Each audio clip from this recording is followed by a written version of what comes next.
अमेरिकेत काही गुप्त फाईल्स उघड होणार आहेत आणि त्याचे हादरे थेट भारतात बसण्याची शक्यता आहे. हे कसं शक्य आहे? चला तर मग आज आपण जेफ्री एप्स्टीन प्रकरणाच्या खोलात जाऊया. एक असं प्रकरण ज्याचे धागेदोरे थेट नवी दिल्लीपर्यंत पोहोचले आहेत. हे बघा, हा काही साधा राजकीय आरोप प्रत्यारोप नाहीये. ही तर एका मोठ्या वादळाची नांदी आहे. पण प्रश्न हा आहे की या स्फोटामागे नक्की आहे तरी काय, आणि या सगळ्याचा संबंध अमेरिकेतल्या एका कुप्रसिद्ध अब्जाधीशाशी कसा काय जोडला जातोय? बरं, हा राजकीय स्फोट नेमका काय आहे हे समजून घ्यायचं असेल तर आपल्याला थोडं मागे जावं लागेल, थेट अमेरिकेत. चला तर मग त्या व्यक्तीची कहाणी उलगडून पाहूया, ज्याच्याभोवती सत्ता आणि रहस्याचं एक अजब जाळं विणलं गेलं होतं. तो कोण होता हा जेफ्री एप्स्टीन? ऐकून आश्चर्य वाटेल, पण तो काही कोणत्या मोठ्या शक्तिशाली घरात जन्माला आलेला नव्हता. तो होता एक साधा शिक्षक. मग प्रश्न पडतो की एक सामान्य शिक्षक जगातील सर्वात श्रीमंत आणि शक्तिशाली लोकांच्या इतक्या जवळ कसा पोहोचला, कसा त्यांचा विश्वासू बनला? याचं उत्तर आहे त्याची हुशारी आणि त्याने विणलेलं ते ओळखींचं गुंतागुंतीचं जाळं. या टाईमलाईनवर जरा नजर टाकूया. बघा, त्याचा प्रवास एका अगदी सामान्य कुटुंबातून सुरू होतो. 70च्या दशकात तो एका मोठ्या शाळेत गणित आणि विज्ञान शिकवायचा, आणि इथेच श्रीमंत पालकांशी त्याच्या ओळखी झाल्या. मग 80च्या दशकात त्याने याच ओळखी वापरून फायनान्सच्या जगात एंट्री मारली, आणि बघता बघता 1988 पर्यंत तर तो अब्जावधी डॉलर्स मॅनेज करणारी स्वतःची फर्म चालवत होता.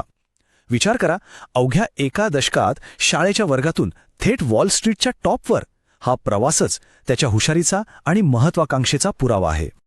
पण एक गोष्ट लक्षात घ्या, एप्स्टीनची ताकद फक्त पैशात नव्हती. नाही, त्याने आपल्या या शक्तिशाली मित्रांसाठी एक वेगळंच विश्व निर्माण केलं होतं.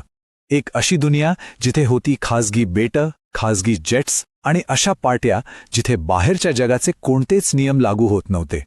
एक असं जग जिथे सगळं काही शक्य होतं आणि सगळं काही गुप्त ठेवलं जायचं. आणि त्याच्या या मित्रांच्या वर्तुळात कोणी साधीसुधी माणसं नव्हती. ही यादी बघा. अमेरिकेचे माजी राष्ट्राध्यक्ष बिल क्लिंटन, डोनाल्ड ट्रम्प, इतकंच नाही तर थेट ब्रिटिश राजघराण्यातले प्रिन्स अँड्र्यू. म्हणजे विचार करा, राजकारण, बिझनेस, राजेशाही, सत्तेचा असा एकही स्तंभ नव्हता जिथपर्यंत त्याचे हात पोचले नव्हते. आणि या सगळ्या ऑपरेशनचं केंद्रस्थान होतं त्याचं खासगी जेट. पत्रकारांनी त्याला एक नाव दिलं होतं, लोलिता एक्सप्रेस.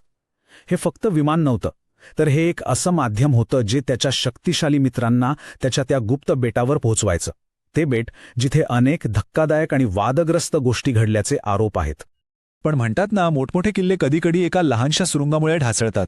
तसंच काहीसं झालं. एवढं मोठं साम्राज्य कोसळायला सुरुवात झाली एका छोट्याशा तक्रारीमुळे. साल होतं 2005.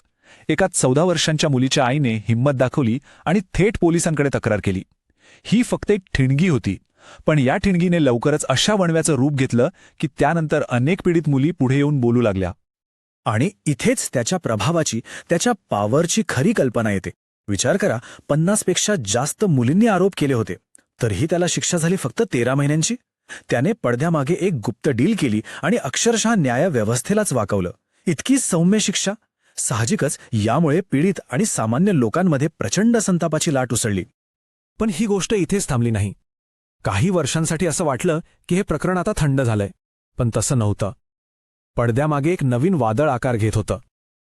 काही नव्या सामाजिक चळवळी, काही कायदेशीर घडामोडी, या सगळ्यामुळे एप्स्टीनची ती गुप्त दुनिया पुन्हा एकदा जगासमोर येणार होते. आणि मग या घटना एकामागोमाग एक घडत गेल्या.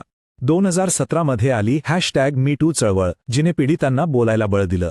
2018 मध्ये एका धाडसी पत्रकाराच्या रिपोर्टमुळे या प्रकरणात काय काय लपवलं गेलं होतं ते समोर आलं. या सगळ्या दबावामुळे 2019 मध्ये त्याला पुन्हा अटक झाली, आणि मग तुरुंगातच त्याचा एक रहस्यमय मृत्यू झाला. अधिकृतपणे आत्महत्या. पण या मृत्यूने प्रश्न आणखी वाढवले की तो नक्की कोणाकोणाची नावं उघड करणार होता.